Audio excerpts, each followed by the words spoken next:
CNN State of the Union and factcheck.org. We haven't done one of these since before the election, but it feels like a good time to bring fact check back. President Trump continues to claim without any sort of corroboration or evidence that the only reason he lost the popular vote was because of widespread voter fraud. In fact, on January 23rd, President Trump told congressional leaders in a private meeting that there were between 3 and 5 million illegal votes.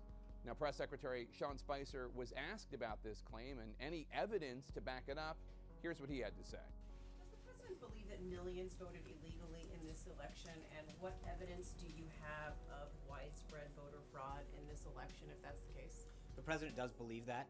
He has stated that before. I think he stated his concerns of voter fraud and people voting illegally during the campaign.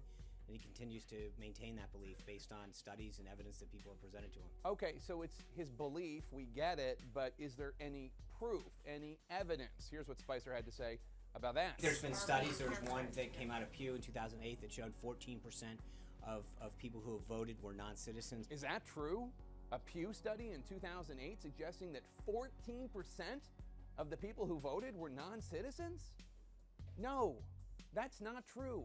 Not even close. Now, what there was a study by 2 Old Dominion professors looking into who voted and looking into polling of non-citizens as to whether or not they were registered or did vote. The study drew on a national election survey, and extrapolating from that survey, the Old Dominion professors estimated that 6.4% of non-citizens voted in 2008 and 2.2% of non-citizens voted in 2010.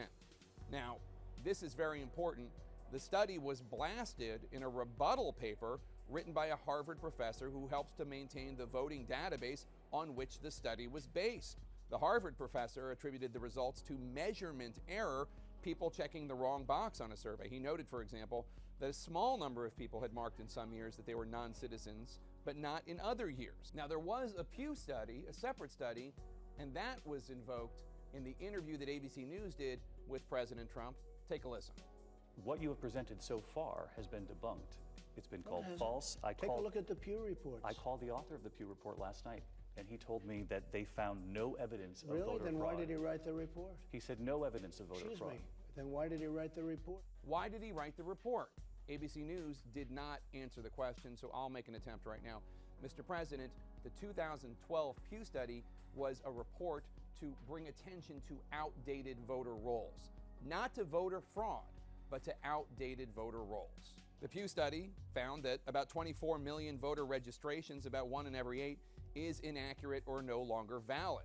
Sometimes people move, and that makes the registrations outdated as well. For instance, in your tweet about an investigation into voter fraud, you talked about the problem of people being registered to vote in more than one place. You didn't mention it, but Steve Mnuchin, your nominee to be Treasury Secretary, and Steve Bannon, one of your top White House aides, were on Election Day both registered to vote in more than one state. That does not suggest a conspiracy by them to vote twice. That suggests that there are problems with the outdated voter rolls. So bottom line, no evidence of widespread voter fraud, no evidence of 3 to 5 million illegally cast votes, and the studies that President Trump and White House Press Secretary Sean Spicer have been citing, well, let's just say there's a lot of room for improvement when it comes to understanding those studies. A reminder to all you politicians out there, you're perfectly entitled to your own opinions, not to your own facts, and not to your own alternative facts. This is Jake Tapper for CNN State of the Union and factcheck.org.